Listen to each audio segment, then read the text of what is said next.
Baik, selamat pagi untuk kita semua. Perkenalkan, nama saya Leticia Bonaventura Bunai. NIM saya 2022-61005. Saya dari Universitas Papua, Fakultas Keguruan dan Ilmu Pendidikan, Prodi Pendidikan Bahasa Indonesia. Baik, di sini saya mendapat tugas dari mata kuliah Ekologi Sastra. Soalnya tuh meringkas teori ekologi sastra yang terdapat pada teori sastra. Baik, di sini kegiatan 9 tentang ekologi sastra. Model kajian ekoritik sastra dan lingkungan. Baik, ekoritisme, istilah ekoritik berasal dari bahasa Inggris. Ekoritisme yang merupakan bentuk dari kata ekologi dan kata cerisme. Ekologi dapat diartikan sebagai kajian ilmiah tentang pola hubungan tumbuh-tumbuhan, hewan-hewan, dan manusia terhadap lingkungan.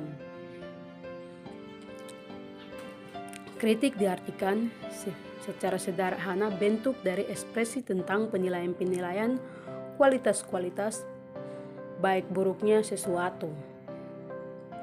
Secara sederhana, ekoritik dapat dipahami sebagai kritik tentang suatu lingkungan. Menurut Green 2004, ekokritisme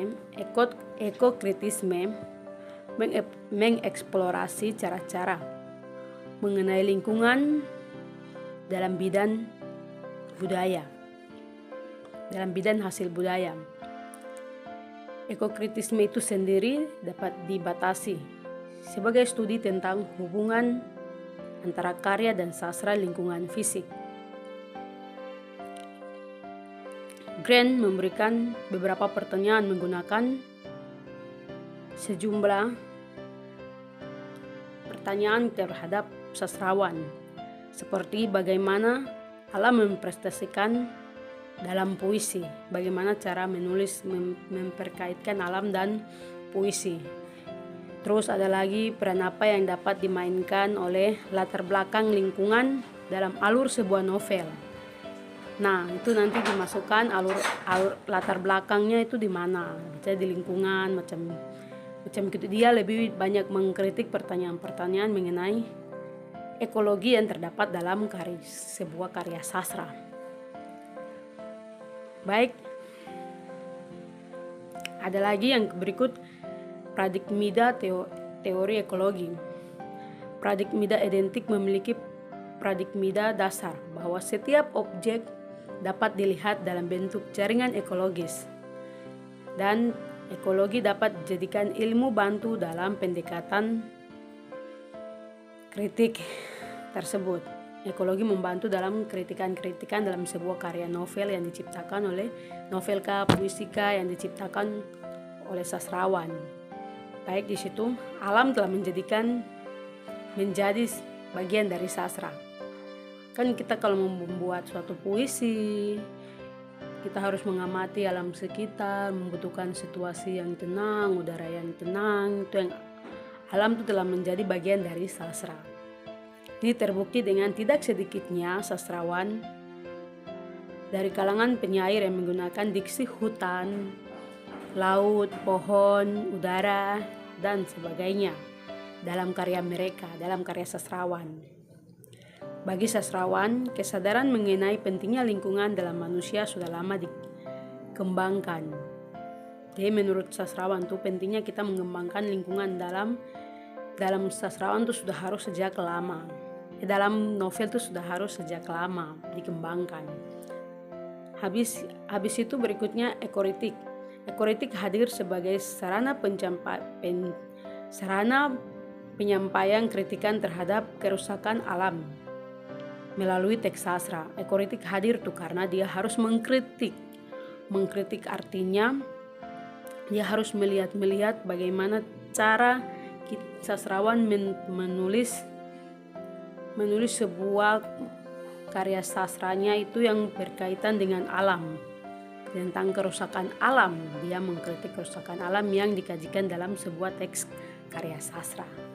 Nah, ada 3 dimensi dalam kajian ekologi sastra. Yang pertama dimensi ekologis yang berkaitan dengan pemikiran, perspektif, dan filsafat. Yang berikut, yang kedua, yaitu dimensi sosiologis. Dimensi sosiologis ini berhubungan dengan manusia dengan alam, manusia dengan hewan-hewan. Terus yang ketiga, dimensi biologis, yaitu lingkungan alam, laut, udara, serta kandungan yang mengisi dalam lingkungan, yang mengisi dalam alam, itu yang di dalam bumi ini. Nah, terus yang berikut, kita lebih memahami bagaimana konsep ekokritik sastra. Ekokritik sastra merupakan teori kritik dalam pendekatan pembuatan sastra. Kuadrat multidisipliner ekokritik sastra, ekologi dan sastra, memasyarakatkan kehadiran, kebersamaan, dan kesatupaduan berbagai teori yang relevan untuk dikatakan sebagai sastra kritik. Lorena Bolt menyebutkan sejumlah kriteria dalam kritik sastra. Nah, yang pertama, lingkungan manusia bukan tidak hanya sebagai sebuah bingkai, tetapi sebagai kehadiran yang mewujudkan bahwa sejarah manusia diimplementasikan dalam sejarah alam. Kita manusia dengan alam ini bukan sebuah bingkai, tapi kita bisa mengaitkan kita dengan alam. Karena kita bukan untuk dipajang, untuk dilihat, tapi kita merasakannya, kita bagaimana cara membuatnya dalam suatu karya sastra. Nah, yang berikut, kepentingan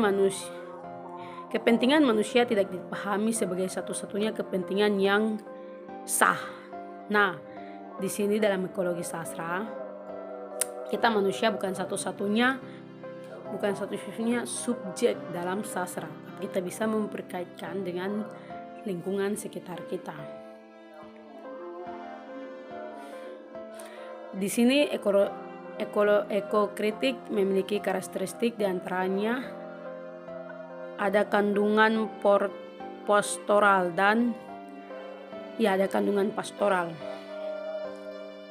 Kita masuk ke berikut, yaitu contoh kajian sastra lingkungan, model kajian narasi pastoral. Nah, yang tadi pastoral itu merupakan bentuk puisi atau drama yang memisahkan para gembala yang berbicara dengan penggembala lainnya, baik tentang penggembala maupun tentang lingkungan perdesaan yang melingkupinya. Nah, di sini ada beberapa telah dari pengertian di atas. Yang pertama, telah unsur penggembala. Salah satu elemen penting yang terdapat dalam karya pastoral adalah penggembala, yang dapat digunakan secara sederhana berarti dari desa. Nah, ini kan menceritakan tentang penggembala yang hidup di lingkungan desa, melibatkan kesederhanaan desa di lingkungan tersebut.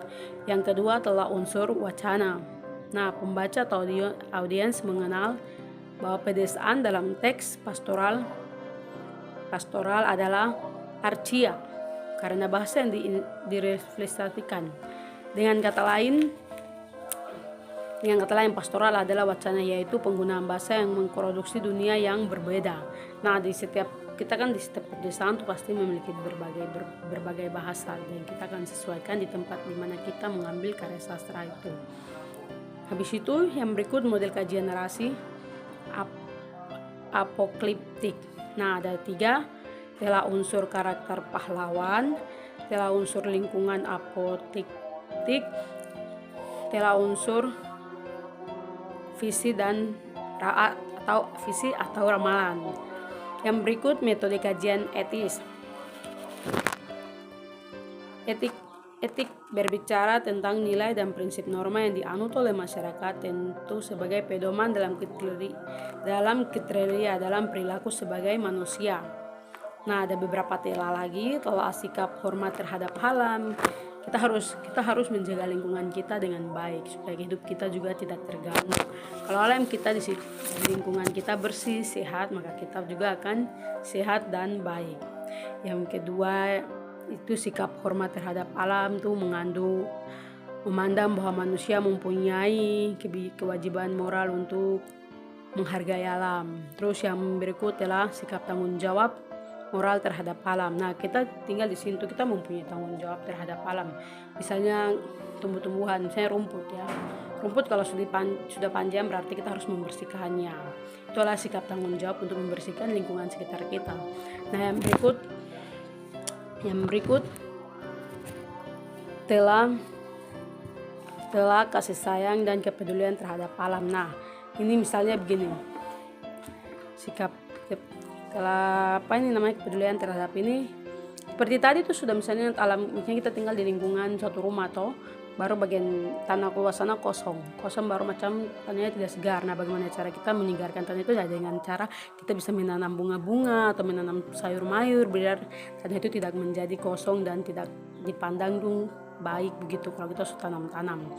Nah, yang berikut telah sikap tidak mengganggu kehidupan alam. Nah, itu misalnya begini, di sana kan kita menanam rica, pepaya, semua sudah bagus-bagus, masa sudah lingkungan kita tuh sudah baik. Ini kita tidak tahu pikiran apa, kita memotong semuanya menjadi botak. Nah, itu membuat alam kita kita mengganggu kehidupan alam mereka. Kita mengganggu pertumbuhan pepaya, kita mengganggu pertumbuhan misalnya rica, macam begitu. Nah, ini di sini penutup ya. Ragam kajian ekologi karya sastra dalam kaitannya dengan kajian sastra. Istilah ekologi dipakai dalam pengertian beragam. Pertama, ekologi yang dipakai dalam pengertian yang dibatasi konteks alam. Nah, lebih berkaitan dengan alam ekologi. Kajian sastra dengan memperseptif ekologi alam yang dikenal dengan nama teori ekoritik. Telah banyak dilakukan oleh penelitian. Ekoritik kan mencari kesalahan-kesalahan dalam sebuah kritikan dalam sebuah novel kerusakan alam, misalnya begitu. Ekoritik berkembang pesat terbukti dengan terbitnya berbagai buku. Nah, ekologi itu berkembang pesat dengan terbuktinya berbagai buku yang dilakukan oleh berbagai sastrawan yang mengkritik sebuah karya sastra. Ekoritik dan pembahasan karya sastra dengan perspektif ekoritik. Nah, baik, mungkin sampai di sini penjelasan saya. Saya mohon maaf bila ada kata-kata yang tidak dipahami karena saya juga dalam proses belajar. Terima kasih, selamat siang, sampai jumpa.